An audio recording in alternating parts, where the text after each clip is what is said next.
Good morning. ஹல்லேலூயா. உங்கள் யாவரையும் இந்த ஆன்லைன் மூலமாக சந்திப்பதில் மிக்க மகிழ்ச்சி. NLF விசுவாசிகளுக்கும் GCC விசுவாசிகளுக்கும் உங்கள் யாவரையும் இயேசுவின் நாமத்தில் வரவேற்கின்றேன். அன்பானவர்களே, கர்த்தர் நல்லவராக இருக்கிறார். ஏனென்றால் ஒவ்வொரு நாட்களிலும் கர்த்தர் நம்மை கிருபையாக வழி நடத்தி நம்மளை பாதுகாத்து, மிக முக்கியமாக இந்த ஒரு பேண்டமிக் சீசனிலும் கர்த்தர் நம்மை நடத்துகிற தேவனாக இருக்கிறார். அந்த ஆவியானவருக்கு நாம் நன்றி சொல்லுமாக நாம் கர்த்தரை துதிக்க போகிறோம், பாட போகிறோம், ஆராதிக்க போகிறோம். தேவனுடைய வார்த்தை நம்ம கேட்டு மகிழ போகிறோம். அன்பானவர்களே, நாம் தொடர்ந்து உற்சாகத்தோடு இருப்போமாக. நாம் குடும்பமாக ஒன்றாக ஒரு மனதோடு நாம் கர்த்தரை ஆராதிப்போமாக. நம்ம கண்களை மூடி நாம் ஜெபம் செய்வோமாக. ஹல்லேலூயா. பிதாவே, அன்பின் தேவமே, அருமை ரட்சகரே, இந்த காலவேளைக்கு நன்றி சொல்றோம். அப்பா, நீங்கள் தந்த கிருபைக்காக நன்றி. எங்கள் ஜனங்களை நீங்கள் அற்புதமாக எங்க தேசத்துல நீர் பாதுகாத்து எங்களை வழிநடத்துகிறார் ஆண்டவரே. அதுக்காக நன்றி சொல்கிறோம் ஆண்டவரே. இதோ கர்த்தாவே, நாங்கள் குடும்பத்தோடு ஆண்டவரே, நாங்கள் ஒரு மனதோடு ஒரு சபையாக ஒரு ஜனங்களோடு கர்த்தாவே சுவாமி உம்முடைய பாதத்தில் அமர்ந்திருக்கிறோம். கால வேளையில சுவாமி உம்மை துதிக்கும் பொழுது நாங்க பாடுகிற பாடல் அல்ல அப்பா, எங்களுடைய பிரசன்டேஷன் அல்ல, உம்முடைய பிரசன்னமே எங்களை தாங்கி வழிநடத்துவதாக. மேக ஸ்தம்பமே, அக்னி ஸ்தம்பமே, எங்களை வழிநடத்துங்கள் அப்பா, எங்களை வழிநடத்துங்க. ஏதோ இந்த பாடலை பாடிக்கொண்டிருக்க கூட வேலையில கூட ஆவியானவர் நீரே இறங்கி எங்க குடும்ப அங்கத்தினர்களை தொட்டு சுகம் இல்லாம இருக்கிற நபர்களை சுகப்படுத்துவீராக. பிதாவை நீர் எங்களை பலப்படுத்த முடியாது. நசனாகிய இயேசுவின் நாமத்தில் ஜெபிக்கிறோம் நல்ல பிதாவே. ஆமென், ஆமென், ஆமென். ஹல்லேலூயா. அன்பானவர்களே, முதல் பாடலாக ஆவியானவரே என்று சொல்லி இந்த பாடலை பாடி, இது ஒரு அபிஷேகமான ஒரு பாடல். இந்த பாடலை பாடி தேவனுடைய பிரசன்னத்துக்குள்ளாக நாம் நுழையுமாக. ஹல்லேலூயா. நன்றி, நன்றி, நன்றி. ஹல்லேலூயா. நன்றி. நல்ல துதிக்கிறோம், அப்படி நன்றி சொல்லுவோமாக. தேவன் செய்த ஒவ்வொரு காலத்துக்கு நன்றி சொல்லி நம்ம அவரை சோதரிப்போமாக. தேவன் நமக்கு நல்ல உணவு தந்து, உடையை தந்து, நல்ல தங்குவதற்கு நமக்கு வீடை தந்து, நம்மளை பாதுகாத்து நடத்தி நன்றி சொல்லுவாங்க. நன்றி, நன்றி தெய்வமே, உம்மை துதிக்கிறோமே ராஜாவே, உம்மை துதிக்கிறோமே இயேசுவே. கண்களை விட்டமாகவே இந்த பாடலை பாடுவாங்க. ஹல்லேலூயா. ஆவியானவரே, ஆவியானவரே, நல்லமையை ஊற்றுமையா.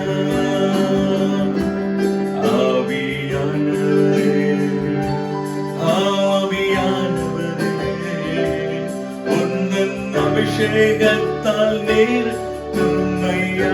ஆவியானவரே, ஆவியானவரே, ஆவியானவரே, ஆவியானவரே, உந்தன் வல்லமை ஊற்றுமையா. ஆவியானவரே, ஆவியானவரே, உந்தன் அபிஷேகத்தால் நீர் பரிசுத்தத்தோடு. ஹல்லேலூயா. பரிசுத்தத்தோடு உம்மை ஆராதித்திட சுத்திகரியும் தூய ஆவியே. பரிசுத்தத்தோடு உம்மை ஆராதித்திட சுத்திகரியும் தூய ஆவியே.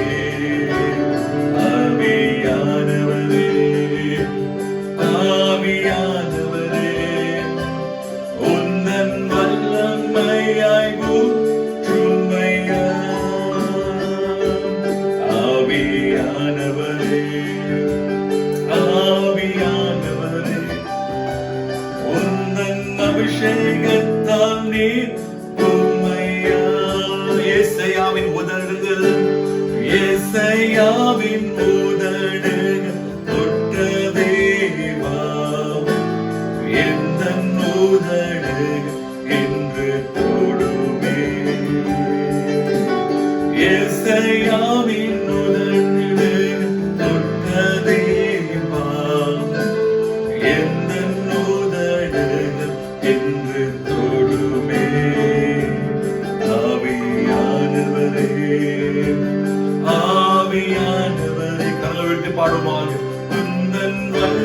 வல்லமை ஊற்றுமையா ஆவியானவரே ஆவியானவரே உந்தன் அபிஷேகத்தால் நீர் உம்மையா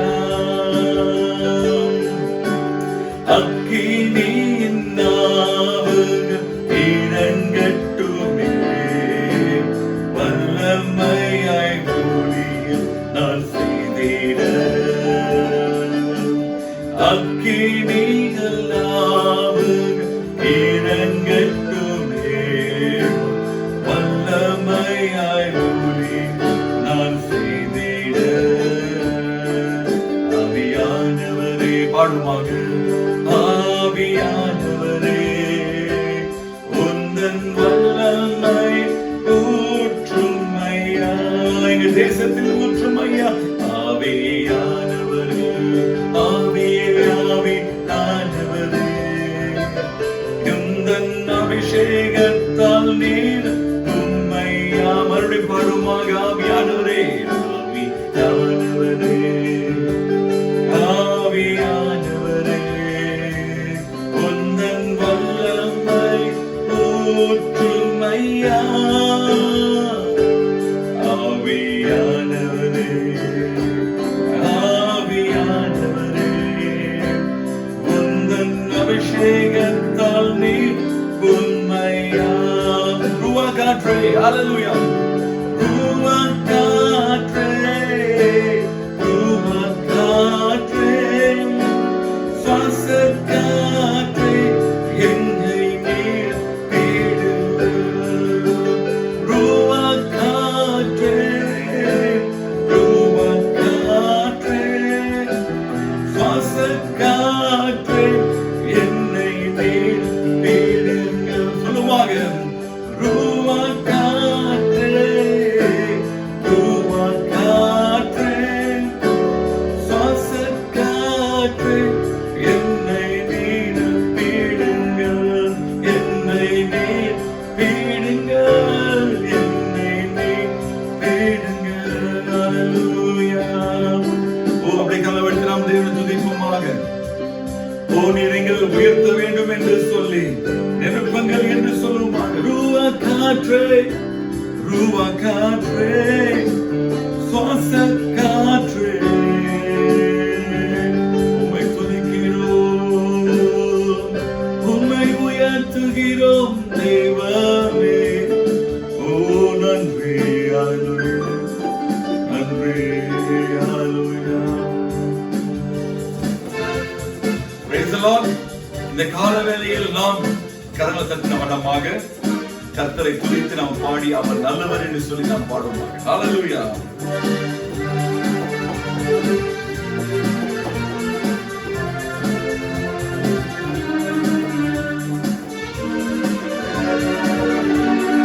பாடுமாக இயேசு நல்லவர் இயேசு வல்லவர் என்றென்றும் மாறாதவர் அவர் என்றென்றும் மாறாதவர் இயேசு நல்லவர் இயேசு நல்லவர் இயேசு வல்லவர் என்றென்றும் மாறாதவர் அவர் என்றென்றும் மாறாதவர் பாடுமாக குருடர் கண்களை திறப்பவர் அவர் நல்லவர் நல்லவரே செவிடர் செவிகளை திறப்பவர் அவர் நல்லவர் நல்லவரே குருடர் கண்களை திறப்பவர் அவர் நல்லவர் நல்லவரே செவிகளை திறப்பவர் அவர் நல்லவர் நல்லவரே அவர் நல்லவர் சர்வ வல்லவர் அவர் கிருபை என்றும் உள்ளது பாடுமாக அவர் நல்லவர் ஆமென் நல்லவர் அவர் கிருபை என்றும் உள்ளது இயேசு நல்லவர் இயேசு நல்லவர் இயேசு வல்லவர் என்றென்றும் மாறாதவர் அவர் என்றென்றும் மாறாதவர் இயேசு நல்லவர் இயேசு நல்லவர் ஆமென் இயேசு வல்லவர் என்றென்றும் மாறாதவர் அவர் என்றென்றும் என்றென்றும் மாறாதவர். வியாதியின் விடுதலை தருபவர். அவர் நல்லவர் நல்லவரே. நம் பாவத்தை மன்னிக்கும் பரிசுத்தர். அவர் நல்லவர் நல்லவரே. வியாதியின் விடுதலை தருபவர். அவர் நல்லவர் நல்லவரே. பாவத்தை மன்னிக்கும் பரிசுத்தர். அவர் நல்லவர் நல்லவரே. அவர் நல்லவர் சர்வ வல்லவர். அவர் கிருபை என்றும் உள்ளது. அவர் நல்லவர் சர்வ வல்லவர். அவர் கிருபை என்றும் உள்ளது. இயேசு நல்லவர், இயேசு நல்லவர், இயேசு வல்லவர், என்றென்றும் மாறாதவர். அவர் என்றென்றும் மாறாதவர். இயேசு நல்லவர், இயேசு வல்லவர், என்றென்றும் மாறாதவர். அவர் என்றென்றும் மாறாதவர்.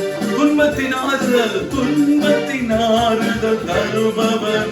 அவர் நல்லவர் நல்லவரே. நம் பாரங்கள் யாவையும் சுமக்கிறார். அவர் நல்லவர் நல்லவரே. துன்பத்தின் ஆறுதல் அளிப்பவர். அவர் நல்லவர் நல்லவரே. நம் பாவங்கள் யாவையும் சுமக்கிறார். அவர் நல்லவர் நல்லவரே. அவர் நல்லவர் சர்வ வல்லவர். அவர் கிருபை என்றும் உள்ளது. அவர் நல்லவர், அவர் வல்லவர், அவர் கிருபை என்றும் உள்ளது. இயேசு நல்லவர், இயேசு வல்லவர், என்றென்றும் மாறாதவர். அவர் என்றென்றும் மாறாதவர். இயேசு நல்லவர், இயேசு வல்லவர், என்றென்றும் மாறாதவர். அவர் என்றென்றும் மாறாதவர். அவர் என்றென்றும் மாறாதவர். நம் வாழ்வில் மாறாதவர். அவர் என்றென்றும் மாறாதவர். அவர் என்றென்றும் மாறாதவர். அவர் என்றென்றும் மாறாதவர். ஓ, நீ மாற மாட்டீர் தெய்வமே. நீர் என்றும் மாறாத தேவனே, உம்மை துதிக்கிறோம். ஹல்லேலூயா. உம்மை துதிக்கிறோம், உம்மை துதிக்கிறோம். ஹல்லேலூயா. நன்றி. ஓ, நீ பெரியவர். நன்றி நன்றி நன்றி நன்றி. ஹல்லேலூயா. ஸ்தோத்திரம் ஸ்தோத்திரம். ஹல்லேலூயா. இந்த கால வேளையில் அப்படியே கண்ணவர்த்தனமாக நீரே போதும் என்று சொல்லி நாம் தேவாதி தேவனை பாடுவோமாக. ஹல்லேலூயா. நம் தேவன் ஒரு கழுகை போல நாம் சுமக்கிற தேவனாக இருக்கிறவர். ஹல்லேலூயா. அவரை நாம் துதித்து பாடி ஒரு ஸ்தோத்திரிப்போமாக. ஹல்லேலூயா. அப்படியே கண்ணவர்த்தனமாக. ஹல்லேலூயா.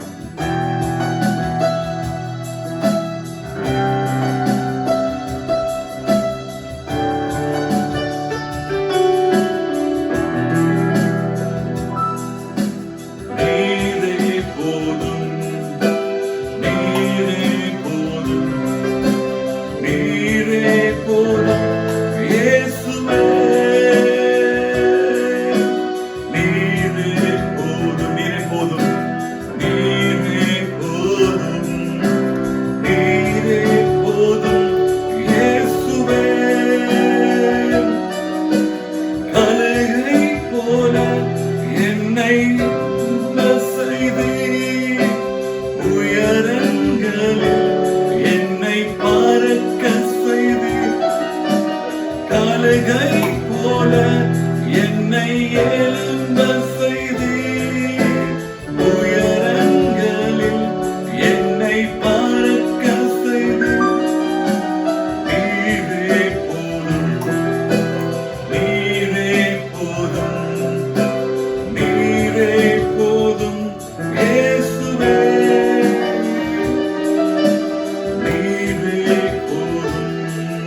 இயேசுவே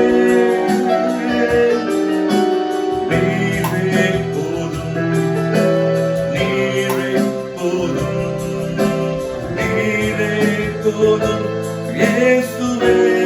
சிங்கத்தின் பிள்ளையாக, சிங்கத்தின் பிள்ளையாய் என்னை மாற்றி நீர் சாத்தானை ஜெயித்திட பலன் அளித்தீர்.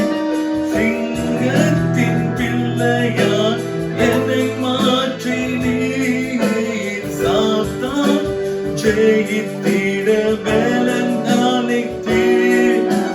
நீர் போதும், நீரே போதும், நீரே போதும், நீரே போதும் இயேசுவே. நீரே போதும், நீரே போதுமே, நீரே போதும் இயேசுவே. நீரே போதும், நீரே போதுமே, நீரே போதுமே. ஹல்லேலூயா. ஓ நன்றி, ஹல்லேலூயா. ஓ நீரே போதும் தெய்வமே.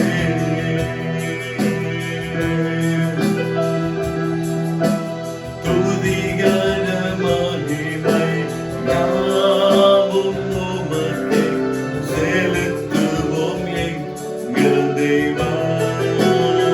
பாடுமாக. துதி கன மகிமை யாவும் உமக்கே செலுத்துவோம் எங்கள் தேவா. உம்மை உயர்த்தி பாடுகின்றோம்,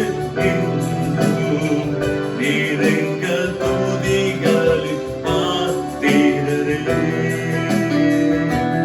உம்மை உயர்த்தி பாடுகின்றோம்,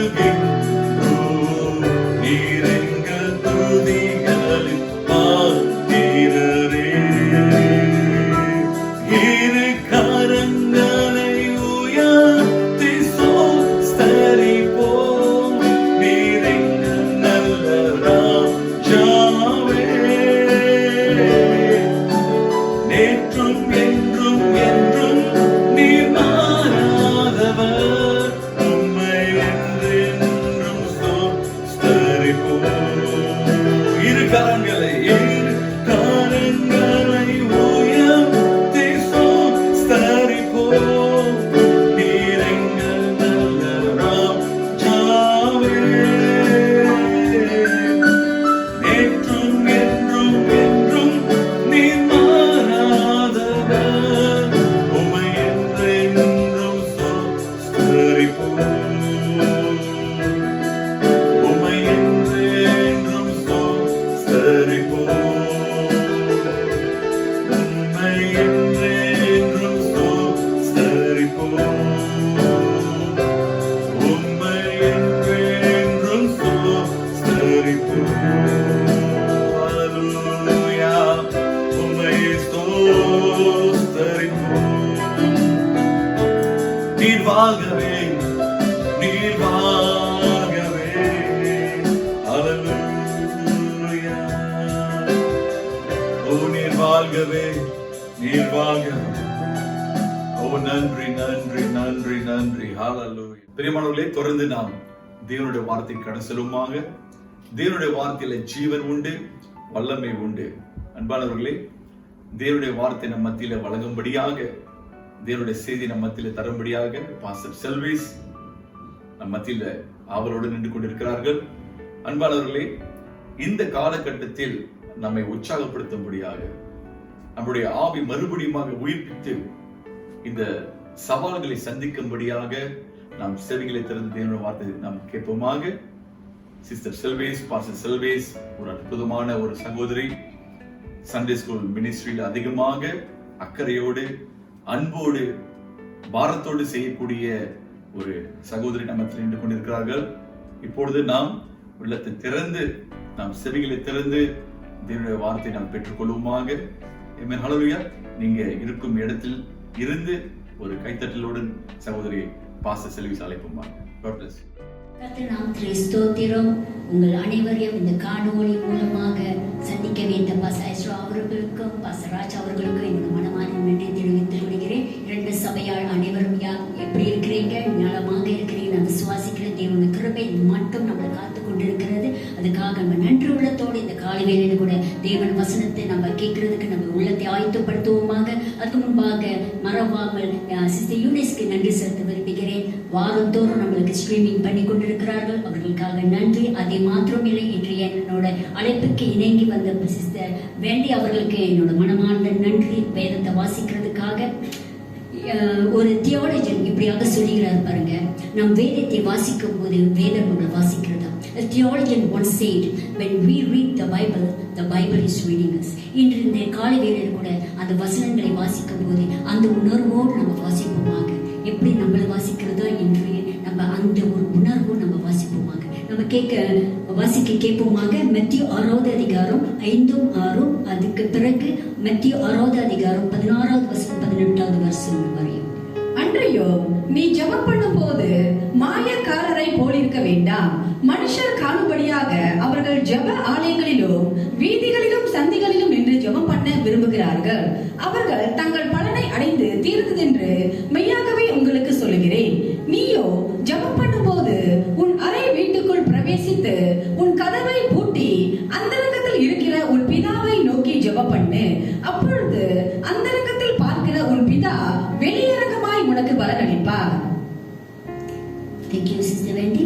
இந்த நேரத்தை நமக்கு பார்த்தோம்னா நம்மளுக்கு அது நன்று அறிந்த ஒரு வசனம்.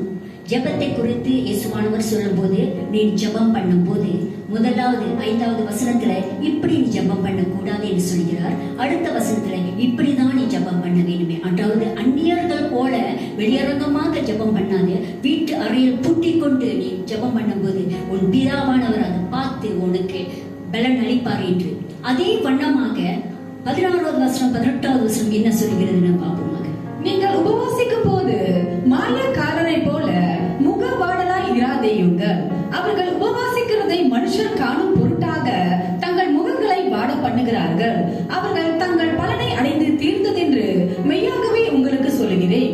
நீயோ உபவாசிக்கும் போது உன் உபவாசம் மனுஷர்களுக்கு காணப்படாமல் அந்தரங்கத்தில் இருக்கிற உன் பிதாவுக்கே காணப்படும்படியாக உன் தலைக்கு எண்ணெய் பூசி உன் முகத்தை கழுவு.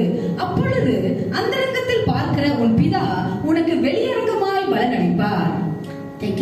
இந்த இடத்துல நம்ம பார்த்தோம்னா உபவாசத்தை குறித்து அதே வண்ணமாக ஒத்த வசனங்களாக, அதாவது பரவலாக இயேசு சுவாமி சொல்கிறாரு, நீ உபவாசம் பண்ணும் போது வெளியரங்கமா போய் நின்று எல்லாத்துக்கும் நான் உபவாசம் பண்ணுகிறேன் என்று சொல்லாதே. எப்படி நீ ஜெபம் பண்ணும் போது வீட்டு அறைக்குள்ளாக இருக்கிறியோ அப்படியாக நீ உபவாசம் பண்ணும் போது வீட்டு அறைக்குள்ளாக பூட்டிக் கொண்டு, ஆனாலும் செழிப்பாக எண்ணெய் பூசி முகம் கழுவு என்று ஒரு செழிப்பாக அப்படியே முகம் வாடி போகிறது அளவுக்கு காமிக்க கூடாது என்று சொல்கிறார். உபவாசமா? இந்த உபவாசம் கூட்டம் இல்ல, இது ஞாயிற்றுக்கிழமை கூட்டம் என்று நினைப்பீர்கள். உபவாசத்து கூட்டத்துக்கு உபவாசம் பண்ணுகிறவர்கள் வரார்கள். ஆனா ஞாயிற்றுக்கிழமை எல்லோரும் இருக்கிறீர்கள். இன்று உபவாசத்தை குறித்து நான் சொல்லும் போது ஒரு சிலர் உபவாசமா, இந்த இதுக்கும் எனக்கும் ரொம்ப தூரமா அப்படின்னு நினைப்பீர்கள். ஒரு சிலர் நம்ம என்னத்துக்கு உபவாசம் பண்ணணும், அது அவசியம் இல்லையே, அது ஏதோ ஒரு வாட்டி பாஸ்டர் சபையில சொன்னா அது போதுமே என்று நினைப்போம். ஆனால் இன்று நான் ஒரு விளக்கத்தை உங்களுக்கு சொல்ல விரும்புகிறேன். உபவாசத்தை குறித்து அநேக நேரகாலங்களிலே நம்ம ரொம்ப தப்பாக அதை பார்க்கிறோம். அதனால உபவாசம் சொன்னவுடனே நம்ம முகம் வாடி போகிறது. உபவாசத்தையும் ஜபத்தையும் இயேசுவானவர் ஒரே மாதிரி பார்க்கிறார். நீ ஜபம் பண்ணும் போது, நீ உபவாசம் பண்ணும் போது, வேதத்தை வாசிக்கும் போது, நீ தேவனை ஆராதனை செய்யும் போது என்று ஒவ்வொரு காரியத்தை ஒரே மாதிரி பார்க்கிற தேவன் உபவாசத்தை விட்டு விடுவாரா? நாம் தான் மனிதர்கள் தான் உபவாசத்தை வருஷத்துக்கு ஒரு தரமோ அல்லது வருஷத்துக்கு 2 தரமோ சபையில ஜபம் பண்ண உபவாசம் கூட்டங்கள் நேரங்கள் மாத்திரம் நம்ம உபவாசம் பண்ணிக்கிறோம். ஆனா வேதம் அப்படியாக சொல்லவில்லை பிரியமானவர்களே. வேதம் சொல்கிறது உபவாசம் பண்ணும் போதெல்லாம் என்று. பரிசேயர்கள் பார்த்தீங்கன்னா ஒரு வாரத்தில் 2 தடவை அவர்கள் உபவாசம் பண்ணுவார்கள். உபவாசத்துக்கும் ஜபத்துக்கும் ஒரே மாதிரி இம்பார்ட்டன்ஸ் அவர்கள் கொடுக்கிறார்கள். உபவாசம் பண்ணாதான் ஜபம் பதிலளிக்கப்படுமா? இருக்கலாம், இல்லாம இருக்கலாம். ஏன் இருக்கலாம் என்று சொல்கிறார்? நம்ம தப்பாக உபவாசம் பண்ணாத கர்த்தர் கொடுப்பாரா என்று தப்பான ஒரு எண்ணத்துல இருக்கிறதுனால தான் அநேக நேரத்தில் உபவாசத்தை நம்ம விட்டு இருக்கிறோம். அல்லது உபவாசம் பண்ணி நமக்கு ஜபத்தின் பதிலை பெற்று கொள்ளாம இருக்கிறதுனால அது நம்ம மனசலுப்புக்கு தட்டி நம்ம உபவாசம் பண்ணாம இருக்கோம். ஆனா இன்று நம்ம பார்க்கிற ஒரு காரியம், உண்மையான ஒரு உபவாசம் என்றால் என்ன என்று 1 ராஜாக்கள் 21வது அதிகாரம் 21 22வது வசனங்களை வாசிக்க கேட்போம். பிறகு 25வது 29வது வசனத்தை வாசிக்க கேட்போம். உண்மையான உபவாச காலங்களை நம்ம என்ன செய்ய வேண்டும் என்று பார்ப்போம். நான் உன்மேல் பொல்லாப்பு வர பண்ணி உன் சந்ததியை அழித்து போட்டு ஆகாபுக்கு சுவரில் நீர்விடும் ஒரு நாயாகிலும் இராதபடிக்கு இஸ்ரவேலை அடைப்பட்டவனையும் விடுபட்டவனையும் சங்கரித்து நீ எனக்கு கோபம் உண்டாக்கி இஸ்ரவேலை பாவம் செய்ய பண்ணினது நிமித்தம் உன்னுடைய குடும்பத்தை நேபாத்தின் குமாரனாகிய யெரோயாவின் குடும்பத்துக்கும் அகியாவின் குமாரனாகிய பாஷாவின் குடும்பத்துக்கும் சமானமாக்குவேன் என்று சொன்னான். சரி, இங்க பார்க்கும்போது எலியாக்கு தேவன் ஒரு வார்த்தை கொடுக்கிறார். நீங்க ஆகாப் ராஜா கிட்ட போய் சொல்லி, நான் அவரை அழிக்க போகிறேன், அவர் சன்னதியை நான் அழிக்க போறேன், ரொம்ப கொடூரமான ஒரு ராஜாவாக இருக்கிறார் என்று ஒரு வார்த்தை, அதாவது ஒரு நியாய தீர்ப்பு அவர் சொல்கிறார் பாருங்க. அந்த நியாய தீர்ப்பை கேட்ட உடனே ஆகாப் ராஜா என்ன செய்கிறார் என்று நம்ம பார்ப்போமாக. தன் மனைவியாக எசபேல் தூண்டிவிட்டபடியே கர்த்தரின் பார்வைக்கு பொல்லாப்பானதை செய்ய தன்னை விற்று போட்ட ஆகாபை போல ஒருவனும் இல்லை. கர்த்தர் இஸ்ரவேல் புத்திரருக்கு முன்னின்று துரத்து விட்ட எமோரியர் செய்தபடியெல்லாம் அவன் நகரான விக்கிரங்களை பின்பற்றி மகா அருவருப்பாய் நடந்து கொண்டான். ஆகாப் இந்த வார்த்தைகளை கேட்டபோது தன் வஸ்திரங்களை கிழித்து தன் சரீரத்தின் மேல் இரட்டை போர்த்து கொண்டு உபவாசம் பண்ணி இரண்டிலே படுத்து தாழ்மையாய் நடந்து கொண்டான். அப்பொழுது கர்த்தருடைய வார்த்தை சிஸ்துவினாக எலியாவுக்கு உண்டாயிற்று. அவர், ஆகாப் எனக்கு முன்பாக தன்னை தாழ்த்தினதை கண்டாயா? அவன் எனக்கு முன்பாக தன்னை தாழ்த்துகிறபடியினால் நான் அவன் நாட்களில் அந்த பொல்லாப்பை வரப்பண்ணாமல் அவன் குமாரன் நாட்களில் அதை அவன் வீட்டின் மேல் வரப்பண்ணுவேன் என்றார். ஆமென், ஹல்லேலூயா. இந்த பார்க்கும் அந்த எலியா அவருக்கு சொன்ன வார்த்தை நிமித்தம் ஆகாப் என்ன செய்கிறார்? நீங்க 25 26வது வசனத்தை பார்க்கும்போது மகா குட்டியமான ஒரு ராஜாவாக இருந்த போதிலும் இந்த வார்த்தை கேட்ட உடனே 28வது வசனம் போட்டிருக்கிறது, அவர் 27வது வசனம் போட்டிருக்கிறது, அந்த வார்த்தை கேட்ட உடனே தன்னை தாமே தாழ்த்தினாராம். ஆம் பிரியமானவர்கள், உபவாசம் என்று சொல்லும் போது நம்மளை தாழ்த்துகிறது. கர்த்தரோட கரத்தை பிடித்து அசைக்கிறது அல்ல, நம்மளையே தாழ்த்தி பாவங்களை அறிக்கை பண்ணி இந்த மனுஷன் அதை தான் செய்கிறார். 27 28 29 பார்த்தோமேனா தன்னை தாமே தாழ்த்தி அவர் அந்த என்ன அவர் போட்டுக் கொள்கிறார். படிப்போமா? அந்த 27வது வசனத்தை படிக்குமா? ஆகாப் இந்த வார்த்தைகளை கேட்டபோது தன் வஸ்திரங்களை கிழித்து தன் சரீரத்து மேல் இரட்டை போட்டு கொண்டார், அதாவது சாக்கு போட்டு கொண்டார், ஒரு துக்கத்தை வெளிப்படுத்தி கொண்டிருக்கிறார். அப்ப அந்த காலத்து நீங்க பாத்தீங்கன்னா சாக்கு போட்டு சாம்பலை எடுத்து தலையில போட்டு அவர்கள் முகம் குப்புற விழுந்து தேவனுக்கு அவர்கள் தன்னை தாமே தாழ்த்தும் போது இந்த கிரியைகளை பார்த்து தேவன் ஒரு அருமையான வார்த்தை சொல்கிறார். அதை பார்த்த உடனே அவர் சொல்கிறார், எலியாவை மறுபடியும் கூப்பிட்டு அவர் சொல்கிறார், நீ பார்த்தாயா ஆகாப் எப்படி தன்னை தாமே தாழ்த்துகிறார்? அந்த காரியத்தை பார்த்த உடனே தேவன் என்ன செய்கிறார்? மனஸ்தாபம் பண்ணுகிறார். எந்த ராஜாக்கு நியாய தீர்ப்பு சொன்னாரோ அந்த தீர்மானத்தை அவர் மாற்றி அமைக்கிறார். இந்த இடத்துல ஒரே காரியம், அவர் தன்னை தாமே தாழ்த்தி தன் பாவங்களை அவர் விட்டுவிடும் போது கர்த்தர் மனஸ்தாபம் பண்ணி அவர் மேல மனம் இறங்கி அந்த காரியம் அவர் மேல் வராதபடி அவர் குமாரருக்கு பிறகு வரும் என்று அவர் சொல்கிறார். பிரியமானவர்களே, நம்மளை தாழ்த்தும் போது நம்ம என்ன செய்கிறோம்? கர்த்தர் முன்பாக நான் சொன்னேன், உபவாசம் பண்ணாதான் ஒரு சில ஜபங்கள் கிடைக்கும் என்றால் எப்படின்னா, நம்ம தாழ்த்தும் போது நம்ம பாவங்களை அறிக்கும் போது, நமக்குள்ளாக இருக்கிற கசப்பை அறிக்கை பண்ணும் போது, நமக்குள்ளாக இருக்க மன்னிக்காத தன்மைகளை அறிக்கும் போது, நமக்குள்ளாக இருக்க பொறாமைகளை அறிக்கை பண்ணும் போது கர்த்தர் என்ன செய்கிறார்? மன்னிக்கிறார். மன்னித்து நம்மளை சுத்தகரிக்கிறார். ஒரு மனுஷன் சுத்தகரிக்கப்படும் போது தன் இருதயம் சுத்தமாக இருக்கிறது. சுத்தமான இருதயம் உள்ள மனுஷன் தேவனை தரிசிக்கிறார் என்று வசனம் சொல்கிறது. தேவனை தரிசிக்கும் போது தேவனோட கிருபையின் கரம் நம்ம மேல வருகிறது. அது மூலமாகத்தான் நம்மளுக்கு பதில் வருகிறது. அநேக நேரத்தில் நம்ம சொல்லியிருப்போம் இல்லைங்களா, எனக்கு ஜபத்தின் பதில் தேவனோட கிருபையினால் கிடைத்தது. எப்படிங்க? நம் இருதயம் சுத்தமாக்குறதுக்கு நம்ம அறிக்கை பண்ணும் போது இது ஒரு வேலை.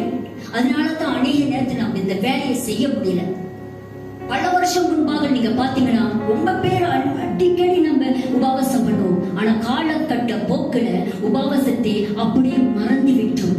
அது ஒரு பெரிய வேலை. அறிக்கை பண்ணணும், மனம் திரும்பணும், கர்த்தருக்கு முன்பாக நம்ம வந்து காத்திருக்கணும். அந்த நேரத்தில் கர்த்தர் வெளிப்படுத்துற காரியத்தை மனசார அதிலே இந்த மனம் திரும்ப வேண்டும். அப்பொழுது நம்ம இருதயம் சுத்தமாக போது கர்த்தர் அவர் கிருபை நம்ம மேல பிரகாசி செய்து அந்த ஜெபத்தை பதில் கொடுக்கிறார். இரக்கம் தேவையா? நம்ம வாழ்க்கையில காரியங்களை கர்த்தர் வாய்க்க பண்ண வேண்டுமா? மனம் தாழ்மையோடு, சும்மா மேட்டிமையோடு, ஒரு கடமையோடு, ஒரு தினாவட்டமாக கர்த்தர்கிட்ட நம்ம உபவாசம் பண்ணிக்கிறது இல்லை. சில நேரத்தில் நம்ம உபவாசம் பண்ணி ஜபத்துக்கு பதில் கிடைக்காத காரணம் என்ன தெரியுங்களா? ஒரு கடமை. இந்த உபவாசம் பண்ணா கர்த்தர் கொடுப்பாரு என்று ஒரு தவறான நம்பிக்கை தான் அநேக நேரத்தில் நம்மள அதை சோர்வுக்குள்ளாக செய்து நம்ம செய்கிறது. அந்த காரியத்தை நம்ம விட்டு இருக்கிறோம். உபவாசம் பண்றதே நம்ம இல்லை, உபவாசத்தை பத்தி யோசிக்கிறதே இல்லை. ஆனா இயேசுவான சொன்னா, நீ ஜபம் பண்ணும் போது, நீ உபவாசம் பண்ணும் போது என்று ஒரே ஒரு பேரலாக அவர் இது ரொம்ப முக்கியம், அது குறைவு என்று அவர் சொல்லவே இல்லை. எப்படி ஜபம் நமக்கும் தேவனுக்கும் உறவை கட்டுகிறதோ, எப்படி வேத வாசிப்பு நமக்கும் தேவனுக்கும் உறவை கட்டுகிறதோ, அதே போல உபவாசம் இன்னும் நம்மளுக்கும் தேவனுக்கும் உறவை கட்டுகிறது. இன்னொரு ஒரு பகுதியை நம்ம பார்ப்போமாக. யோனா புஸ்தகத்தை நம்ம திருப்பிக் கொள்வோமாக. யோனா 3வது அதிகாரம் 5வது வசனம் 10வது வசனத்தை வாசிக்க கேட்போமாக. அப்பொழுது நினிவேயில் உள்ள ஜனங்கள் தேவனை விசுவாசித்து உபவாசம் செய்யும்படிக்கு கூறினார்கள். பெரியோர் முதல் சிறியோர் மட்டும் ரட்டுடுத்திக் கொண்டார்கள். ஓகே, ஆமென். இந்த இடத்துல நம்மளுக்கு இந்த கதை நம்மளுக்கு நல்லா தெரியும். யோனா போய் நினைவே பட்டணத்துல அந்த ஜனங்களுக்கு ஆண்டவர் சொன்னார், நியாய தீர்ப்பு வரப்போகிறது, 40 நாள் சென்று நியாய தீர்ப்பு வரப்போகுது என்று சொன்ன பிறகு உடனே யோனா போய் அங்க சுவிசேஷத்தை சொல்ல நேரத்துல சொன்ன உடனே 5வது வசனத்தில் போட்டிருக்குது, அவர்கள் அதாவது அந்த ராஜா மந்திரிகள் அந்த தேசத்தின் ஜனங்கள் ஆடு மாடு மிருகங்கள் அந்த ஒரு பகுதியில் ஆடு மாடு மிருகங்கள் எல்லாருமே சிறு பிள்ளைகள் பெரியவர்கள் யாவருமே அவர்களே தாழ்த்தி, அதே மாதிரி எப்படி அகாப் ராஜா மனம் திரும்பினாரோ அதே மாதிரி அவர்களே தாழ்த்தினார்கள். அந்த இடத்துல அவர்கள் தாழ்த்தும் போது தேவன் நியாயத்திருப்ப அந்த இடத்துல 10வது வசனம் வாசிக்க போது அந்த இடத்துல அவர் மனஸ்தாபம் பண்ணுகிறார். வாசிப்போம். அவர்கள் தங்கள் பொல்லாத வழியை விட்டு திரும்பினார்கள் என்று தேவன் அவருடைய கிரியைகளை பார்த்து தாம் அவர்களுக்கு செய்வேன் என்று சொல்லி இருந்த தீங்கை குறித்து மனஸ்தாபப்பட்டு அதை செய்யாதிருந்தார். ஆமென், ஹalleluya.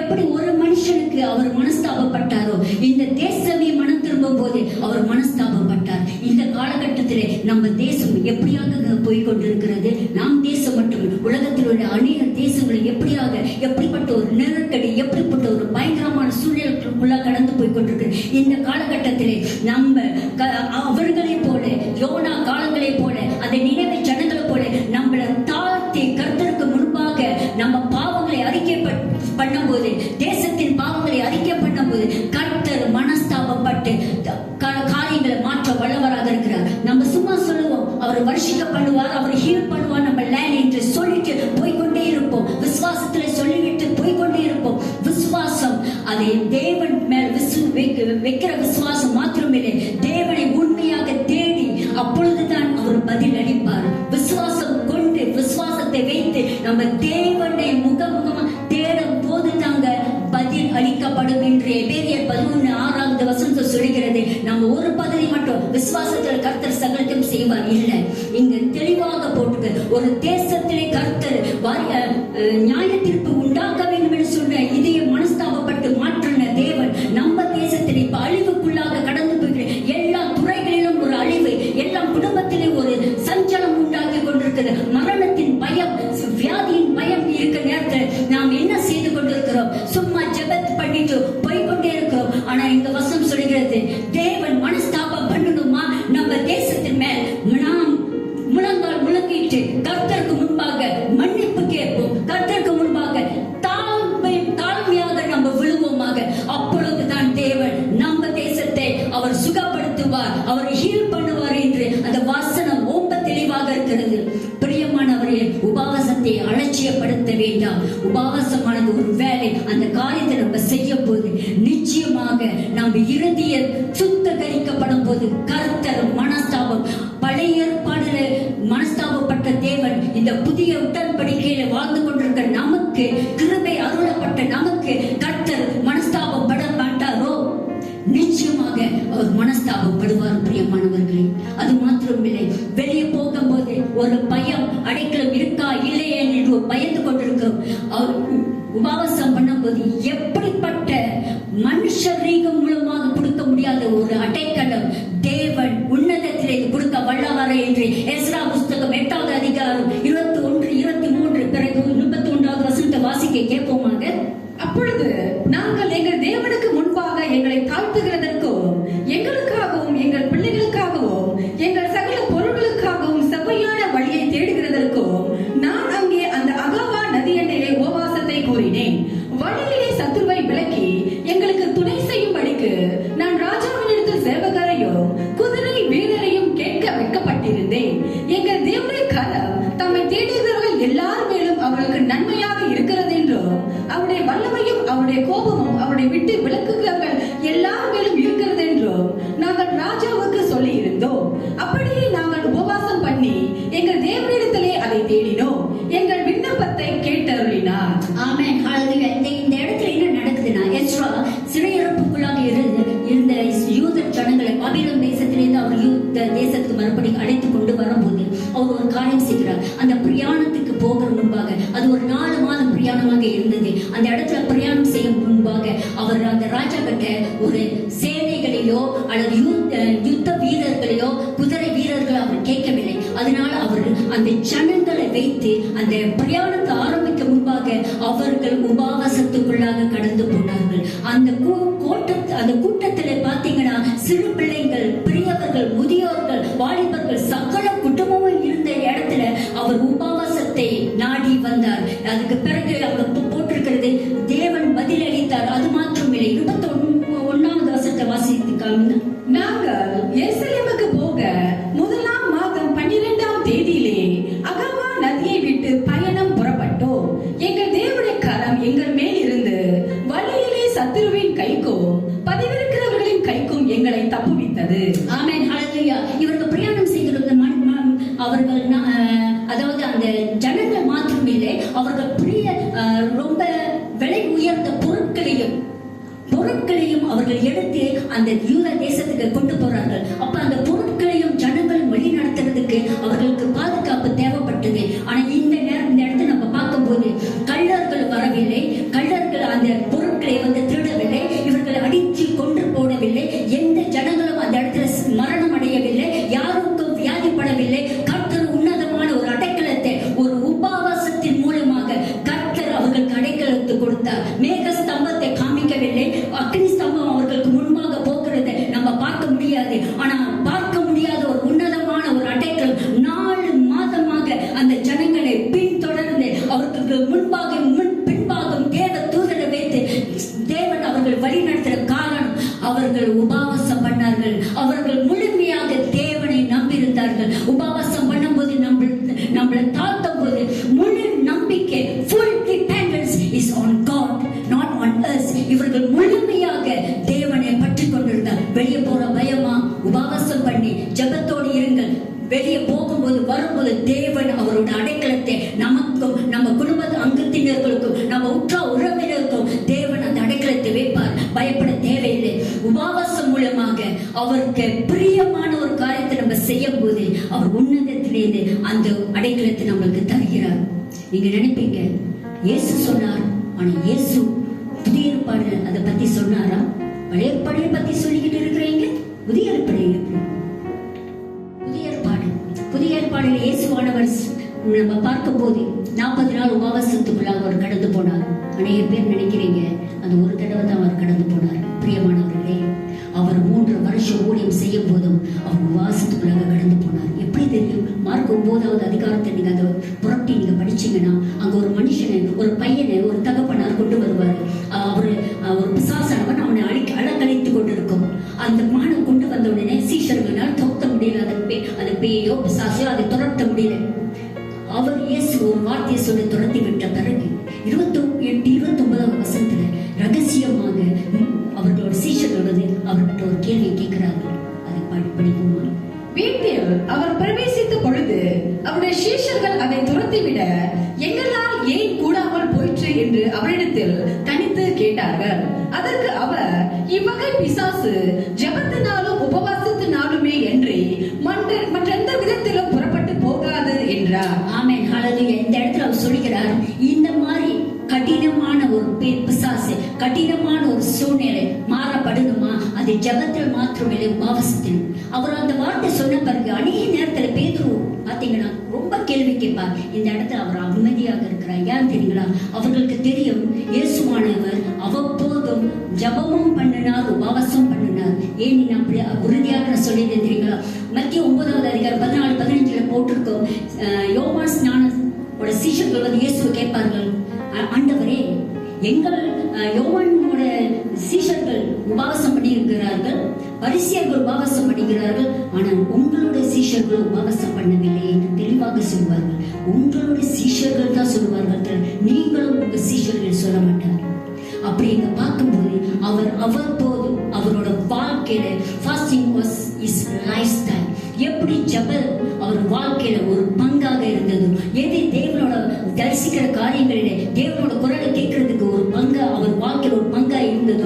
உபவாசம் அவர் வாழ்க்கையில முக்கியமான ஒரு பங்கா இருந்ததுனால தான் இந்த இடத்துல அவர் தைரியமா சொல்கிறார், இப்படிப்பட்ட கட்டுகள், மனுஷனால் துரத்த முடியாத ஒரு கட்டுகள், ஆழமாக நம்ம வாழ்க்கையில இருக்கிற கட்டுகள், அது உபவாசத்திலும் ஜெபத்தில் மாத்திரம்தான் போகும்.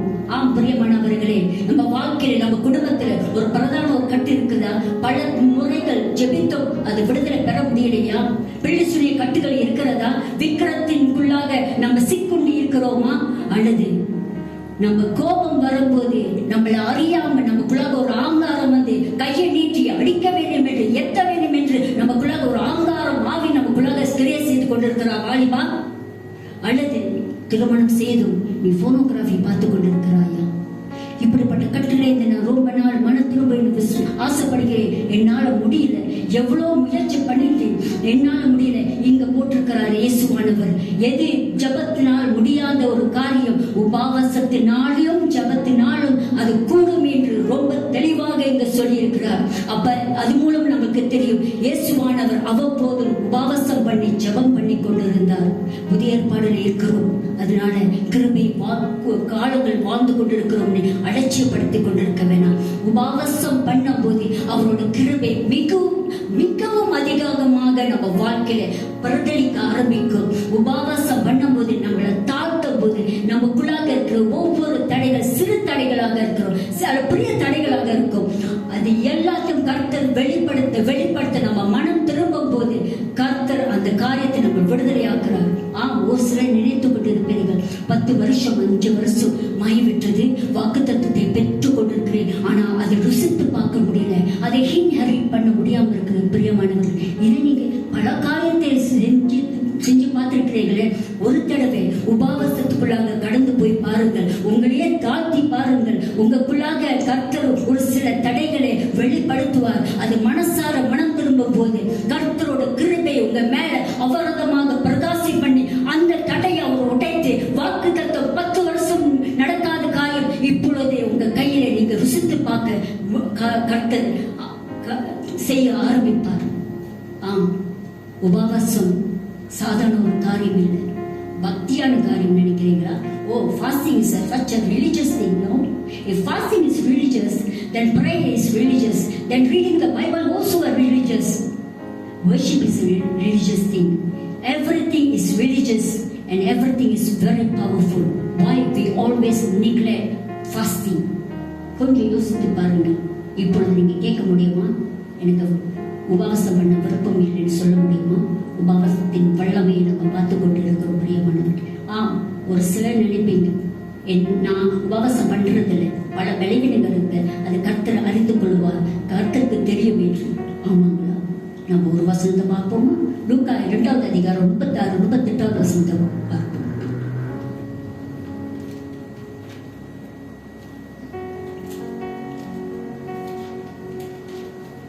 லூக்கா 2வது அதிகாரம் 36-38 வசனத்தை ஆசேருடைய கோத்திரத்தாலும் பானுவேலின் குமாரத்தியுமாகிய அன்னாள் என்னும் ஒரு தீர்க்கதரிசி இருந்தாள்.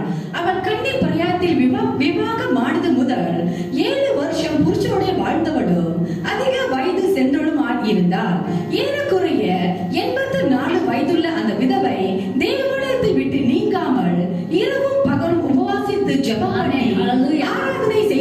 இருந்தாள். அவளும் அந்நேரத்திலே வந்து நின்று கர்த்தரை புகழ்ந்து எருசலேமிலே மீட்புண்டாக காத்திருந்த யாவருக்கும் அவரை குறித்து பேசினார். ஆமென். ஹalleluya. Thank you sister. இந்த நேரத்துல நம்ம இந்த இடத்துல என்ன பார்க்கிறோம்னா, இயேசுவானவர் 8வது நாளில் அவங்க தாயும் தகப்பனும் அவரை பிரதிஷ்டை செய்ய எருசலேம் ஆலயத்துக்குள்ள கொண்டு வரார்கள். அங்க பரிசேயர்களும் தேவ பாரகர்களும் இருக்கிறார்கள். எல்லா மத தலைவர்களும் அந்த இடத்துல இருந்து கொண்டிருக்கும் போது நம்ம வாசித்து பார்த்தோம்னா 2வது அதிகாரத்துல 2 பேர் தான் அதை மேசியாவை கொண்டு வருகிறார்கள் என்று அறிந்து கொள்வார்கள். ஒரு மனுஷன் சீமியோன், அவர் தேவ ஆவி அவர் இந்த மனுஷன் மேல் இருந்தது, அவர் பக்தி உள்ள மனுஷன் என்று அதுக்கு முன்பாக எழுதப்பட்டிருக்கும். இவளோ 2வது. இவளுக்கு 84 வயது.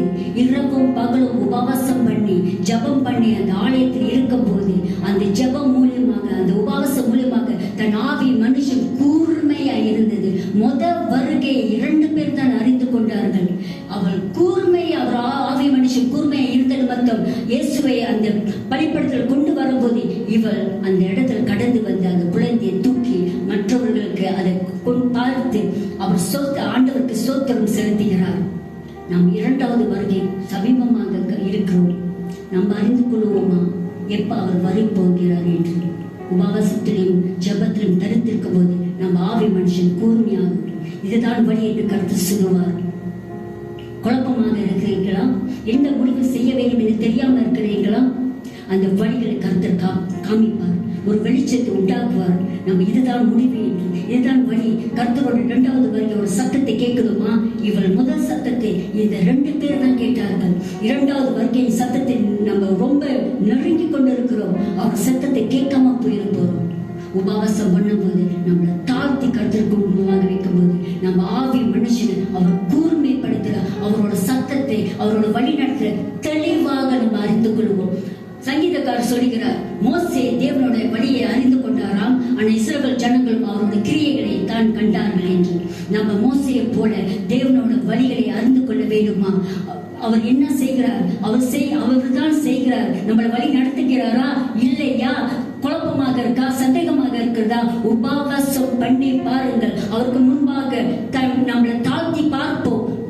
பல காரியம் செஞ்சிருக்குமே, ஒரு விசை நம்ம தாழ்த்துவமாக கர்த்தர் முன்பாக அவர் நமக்குள்ளாக இருக்க சகல தடைகளையும் வெளிப்படுத்தி அதை அறிக்கை பண்ண செய்யும் போது அவர் நம்மளை சுத்தகரித்து அவருக்கு முன்பாக சுத்த மனுஷனாக நிற்க வைத்து சகல அவருக்குள்ளாக அவர்கிட்ட இருந்து மெய்யான ஒரு கிருபை நம்ம பெற்றுக்கொள்ள முடியும். இப்ப நாம் கேட்க முடியுமா? எனக்கு வயிற்று வலி வருகிறது, தலைவலி வருகிறது, என்னால் உபவாசம் பண்ண முடியல, என்னால முடியல. 84 வயசு பெண்மணி உபவாசம் பண்ண முடிந்தால், பிள்ளைகளே உங்களால் உபவாசம் பண்ண முடியாது? வாலிபர் பருவத்தில் உள்ளவர்களே, உங்களுக்கு அநேக பிரச்சனைகள் இருக்கிறது, அநேக நெருக்கடி வந்து கொண்டிருக்கிறது, பிசாசன் அநேக தடைகளை உங்க வாழ்க்கையில போட்டுக் கொண்டிருக்கிறார். அதை மீட்டுக்கொள்ளணுமா? உபவாசம் பண்ணிதான் பாருங்களேன். ஏதோ கட்டுப்போக்க போறது இல்லைங்களா? கடைசியாக நான் சொல்ல விரும்புகிறது, பவுல் அவர் ஒரு வார்த்தை சொல்வார் பாருங்க. அப்போஸ்தலர் கொரிந்தி புஸ்தகத்தில் சொல்வார், என்ன பின்பற்றுங்கள், நான் இயேசுவை பின்பற்றுவேன் என்று சொல்லிட்டு ரொம்ப தைரியமாக சொல்வார். அவர் செய்த பணிகள் நம்மளால் செய்ய முடியாது. அவர் திரளான பணிகள் செய்தார். அதே நேரத்தில் பல துன்பத்துக்குள்ளாக அவர் கடந்து போனார், உபத்திரத்துக்குள்ளாக அவர் கடந்து போனார். ஒவ்வொரு பட்டணத்திலையும் அவரை விரட்டி விரட்டி விரட்டி அடித்தார்கள். அவர் பட்டினியாக இருந்தார். ஆனா அவ்வளோ ஊழியங்கள் மத்தியிலும் உபவாசத்தை அவர் விடவில்லை. பார்ப்போமாக 2 கொரிந்தியர் 6வது அதிகாரம் 5வது வசனத்தை பார்ப்போமாக. அடைகளிலோ காவல்களிலோ உலகங்களிலோ பிரயாசங்களிலோ கண் விழிப்புகளிலும் உபவாசங்களிலோ. அடுத்தது 2 கொரிந்தியர் 11வது அதிகாரம் 27வது வசனம். பிரயாசத்திலும் வருத்தத்திலோ அநேக முறை கண் விழிப்புகளிலோ பசியிலும் தாகத்திலோ அநேக முறை உபவாசங்களிலோ குளிரிலும் நிர்வாணத்திலும் இருந்தேன். அவர் இந்த இடத்துல அவர்களுக்கு அவர் அப்போஸ்தலராக இருந்து என்ன பாடுகளை பட்டார் என்று அவர் சொல்றார்.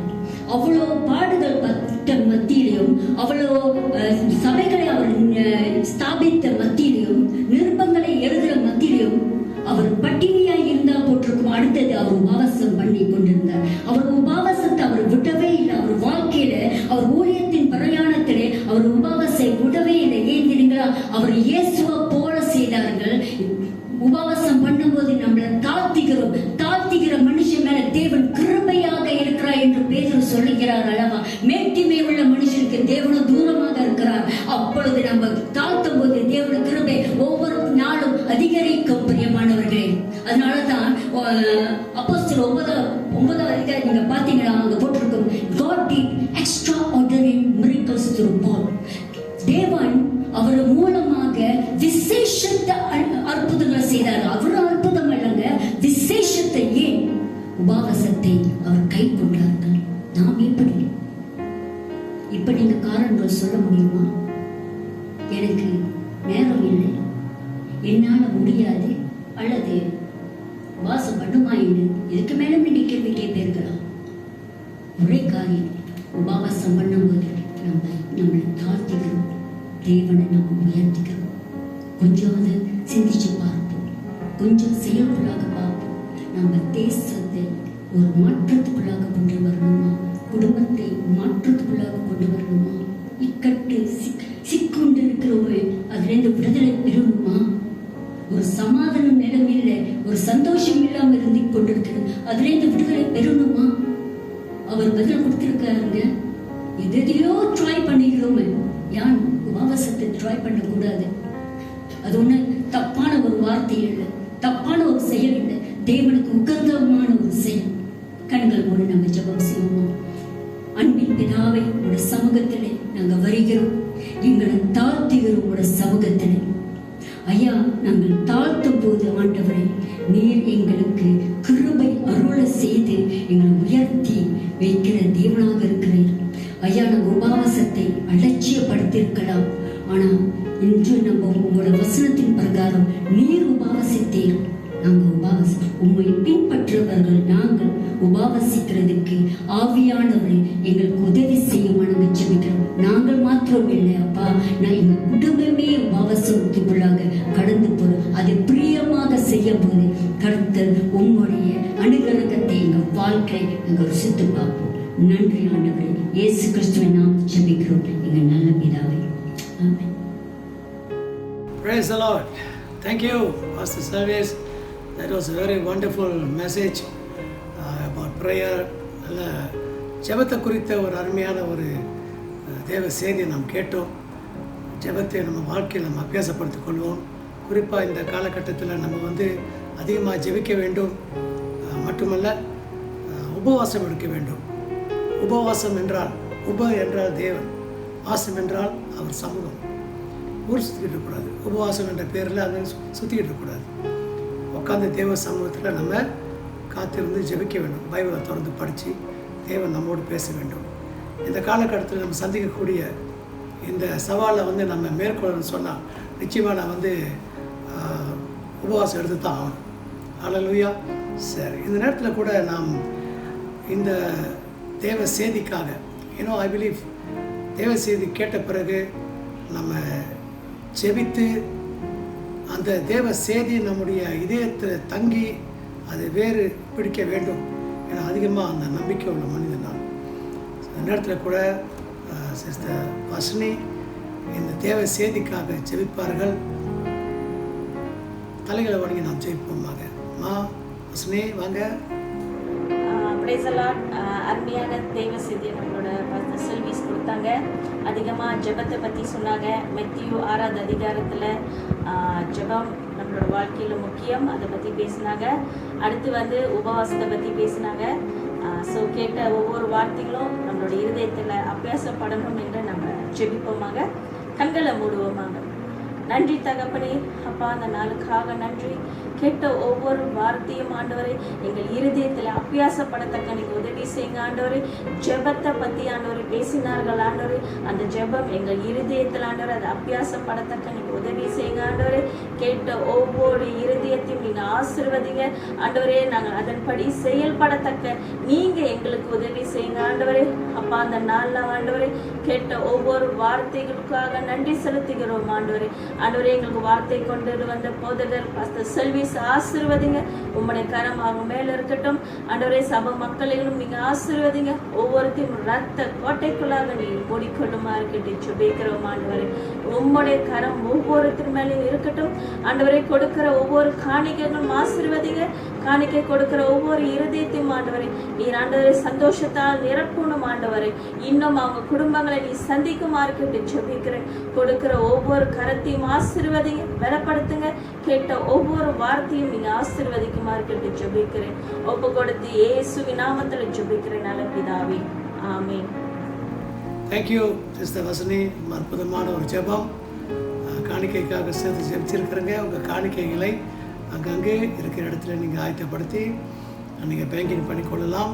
நம்பரு இங்கே பேர் ஆகும். சரி, இந்த நேரத்தில் நம்ம ஒரு முக்கியமான ஒரு சாட்சியை கேட்க போகிறோம். இந்த சகோதரன் ரொம்ப கஷ்டப்பட்டார்.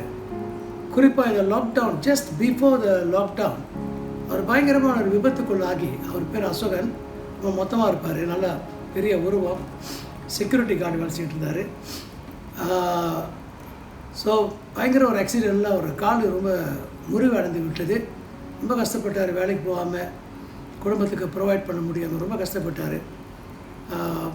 பிறகு நீங்கள் பார்த்தீங்கன்னு சொன்னால் கர்த்தர் அவரோட வாழ்க்கையில் எப்படி அவர் இடைப்பட்டு அவரோட தேவையை சந்தித்து எப்படி அவர்களுக்கு உதவி செய்தார் என்பதை குறித்து ஒரு ஒரிஜினலான ஒரு சாட்சி இது. உண்மையாகவே கேட்போமா?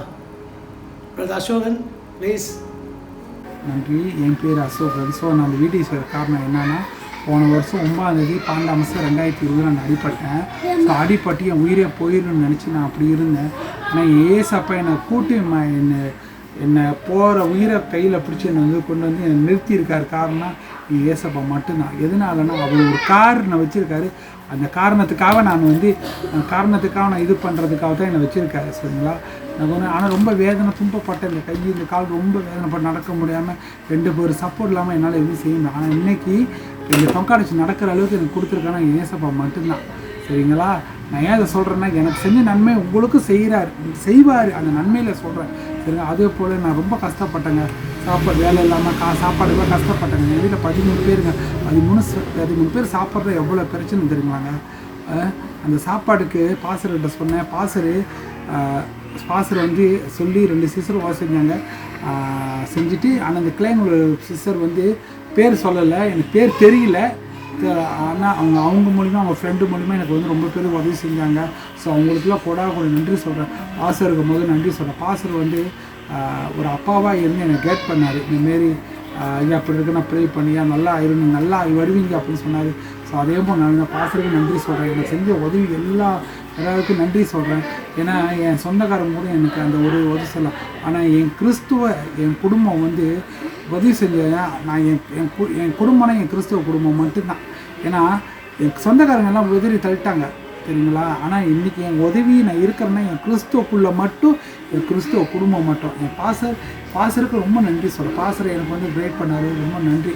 சாப்பாட்டு இல்லை நேரத்தில் நான் சொன்னோன்னு பாசர் செய்கிற உதவி எந்த மனிதன் நம்ம எந்த இந்துக்கும் வருதா என்ன தெரியல. ஆனால் ஒரு கிறிஸ்துவுக்குள்ளே அந்த ஒரு ஜீவன் இருக்குது பாருங்கள்.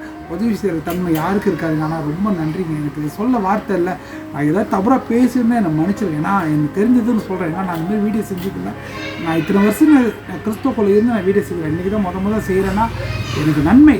ஆனால் இன்றைக்கி எனக்கு பாடு இருக்குது தெரியுங்களா? இன்னும் எனக்கு பாடு இருக்குத்தான். ஆனால் நான் ஏசப்பா இருக்குது. என்னன்னா கரண்ட் காசு, தண்ணி காசு, வீட்டு சேவை கட்டி எங்கள் வீட்டுக்கார டோர்ச்சர் பண்ணுறதான்.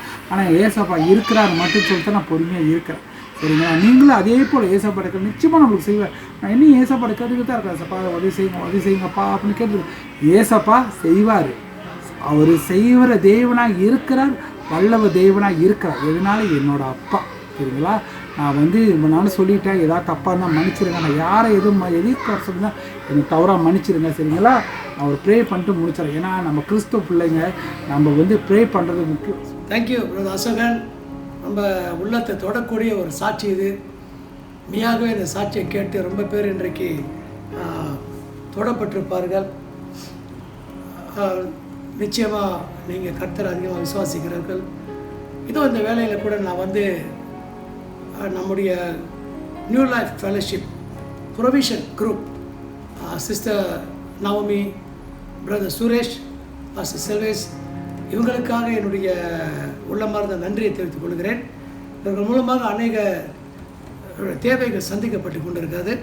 ஸோ அதற்காக நன்றி செலுத்துக்கிறோம். அது மட்டும் இல்லை, நிறைய பேர் இந்த ப்ரொவிஷன் குரூப்புக்கு வந்து நீங்கள் உங்கள் பொருளை கொடுத்துருக்கிறீர்கள்.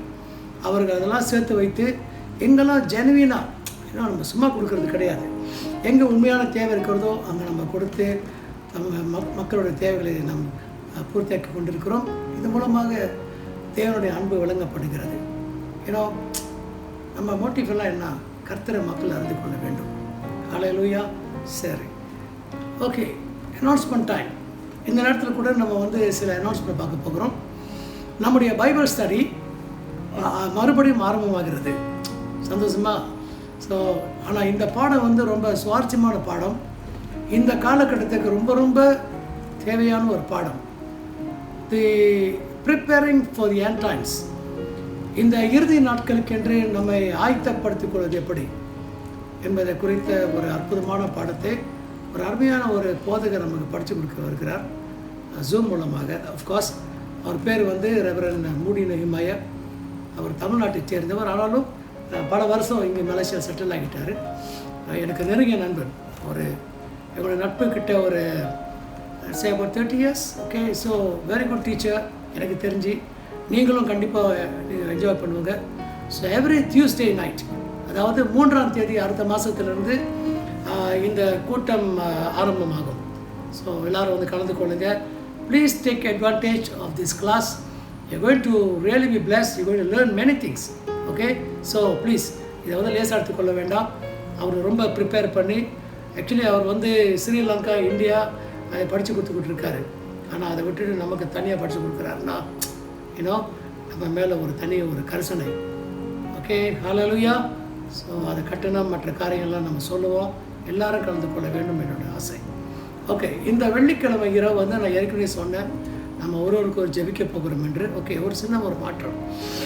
இந்த வெள்ளிக்கிழமை வந்து நம்ம இரவு ஜெபம் அல்லது விழுப்பு ஜெபம் நம்ம வைக்க போகிறோம். It will start at 10 o'clock. Comments at 10. 10லேருந்து 2, 3 பாப்பா எப்படி ஆவியார் நடத்துகிறாருன்ற. ஸோ இந்த கூட்டத்தில் வந்து எல்லோரும் கலந்து கொள்ளுங்கள். எல்லோரும் உறங்கி கொண்டிருக்க நேரம், நம்ம வந்து இந்த நாட்டுக்காகவும் நம்முடைய மத்தியிலும் கூட அநேகர் வியாதிப்பட்டிருக்கிறார்கள். இந்த வாரம் உண்மையாக நான் ரொம்ப பாரப்பட்டு போனேன். ஓகேங்களா? ஸோ உட்கார் நம்ம ஜெபம் பண்ணுவோம். நிறையா பேர் ஜெபத்தை பற்றி இன்றைக்கு பார்த்தோம். ஜெபம் நம்ம பெரும்பாலும் தேவன்கிட்ட கெஞ்சிக்கிட்டு உருக்கமாக கண்ணீரோடு ஜெபித்துக்கிட்டு இருக்கிறோம். உண்மைத்தான். ஆனாலும் நான் நம்புகிறேன், நாம் கர்த்தர் இடத்துல நாம் யுத்தம் செய்ய வேண்டிய நேரம் இது. யுத்தம் செய்ய வேண்டும். கர்த்தருடைய வல்லமையை நம்ம பார்க்க வேண்டும். we have to get a bit militant in prayer. நம் தேவனுடைய சமூகத்தில் நம்ம கொஞ்சம் யுத்தம் செய்ய வேண்டும். ஆவிக்குரிய யுத்தம் செய்ய வேண்டும். ஹல்லேலூயா. இந்த பெண்டமிக்கு காரணமாக இருக்கிற பலவிதமான தீய சக்திகள் கிழித்தெறிய வேண்டும்.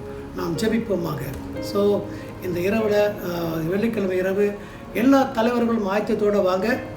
Okay, we will give a slot. ஒரு ½ an hour ஸ்லாட் கொடுப்போம். வர்ஷிப் பண்ணிவிட்டு ஒரு சின்ன ஒரு ஷேரிங் கொடுத்துட்டு எனக்கு ஜெபத்தில் வழி நடத்துங்க. ஸோ நேரம் போகிறதே தெரியாது. கண்டிப்பாக அதுக்கு மேலே கர்த்தர் நம்மோடு இருப்பார். ஸோ ஹல்லேலூயா. ஸோ கர்த்தர் உங்களை ஆசீர்வதிப்பாராக. எல்லாம் ஆயத்தத்தோடு இருங்க. ஆயத்தத்தோடு இருப்போம். சரி, இந்த நேரத்தில் கூட நாம் மத்தியில் ஒரு 3-4 ஃபேமிலி வந்து அவர்கள் இந்த நோய்வாய்ப்பட்டு இருக்கிறார்கள். அவர்களுக்காக நாம் ஜெபிக்க போகிறோம். எல்லாரும் ஒருமனப்படுவோமா? அன்பான பரமத்தகப்பனே, சர்வ வல்லமையுள்ள தேவனே, வானத்தையும் பூமியையும் உண்டாக்கினவர், உங்களால் முடியாத அதிசயமான காரியம் ஒன்றும் இல்லை கர்த்தாவே.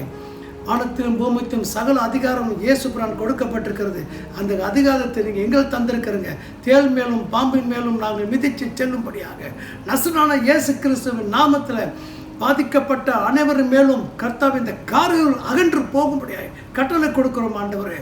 இந்த பெண்டமிக்குடைய இந்த அரக்கனை நாங்கள் ஒவ்வொரு வீட்டிலிருந்து நாங்கள் துரத்துகிறோம் இந்த நேரத்தில் ஆண்டவரே. நசரான இயேசுவின் நாமத்தில் தேவ வல்லமை ஒவ்வொரு மீடும் இறங்குவதாக. தலையிலிருந்து பாதம் மட்டும் இதோ இந்த நேரத்தில் சுகத்தை பெற்றுக்கொள்ளுங்க அன்பானவர்களே. இந்த ஊடகத்தை பார்த்து கொண்டிருக்கிற வியாதிப்பட்டிருக்கிற ஒவ்வொருவரையும் இந்த நேரத்தில் பெற்றுக்கொள்ளுங்க தேவனுடைய வல்லமையை. ஹல்லேலூயா. சமாதானத்தோடு இருங்க. உங்கள் விசுவாசத்தால், நீங்கள் விசுவாசத்தால் தேவனுடைய மகிமை காண்பீர்கள். ஹல்லேலூயா. உங்கள் விசுவாசம் உங்களை ரட்சித்தது இந்த கர்த்தர் சொல்லியிருக்கிறார். ஸோ திடன் கொள்ளுங்கள். ஹல்லேலூயா. சரி, கர்த்தர் ஸ்தோத்திரம். இந்த நேரத்தில் கூட நம்ம நம்மளோட ஆசீர்வாதத்தை பெற்றுக்கொள்வோம். கர்த்தர் இந்த வாரம் உங்களுக்கு ஒரு நல்ல ஒரு ப்ரேயர்ஃபுல் வீக்காக, ஜெபம் நிறைந்த ஒரு வாரமாக, ஜெபமே ஜெயம் மறந்துட வேண்டாம். சரிங்களா? ஆசீர்வாதத்தை பெற்றுக்கொள்ளுமா? பிதாவுடைய அன்பும் இயேசு கிறிஸ்துவின் கிருபையும் பரிசுத்தாவுடைய அன்னோனிய ஐக்கியம் சமாதானமும் நம் அனைவரோடும் இன்றும் என்றும் சதா காலம் இருப்பதாக. ஆமென், ஆமென். God bless you. கர்த்தர் உங்கள் அனைவரோடு கூட இருப்பாராக. Hallelujah. Have a great week. Amen. ஜெப ஆவி ஊற்றி ஜெபிக்கச் செய்யும், விண்ணப்பத்தின் ஆவி வந்திறங்கட்டும்.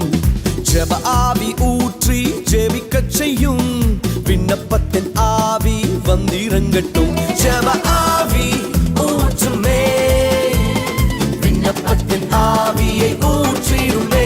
ஜெப ஆவி ஊற்றுமே, விண்ணப்பத்தின் ஆவியை ஊற்றிடுமே. ஜெப ஆவி ஊற்றி ஜெபிக்கச் செய்யும், விண்ணப்பத்தின் ஆவி வந்திறங்கட்டும். ஜெப ஆவி ஊற்றி ஜெபிக்கச் செய்யும்,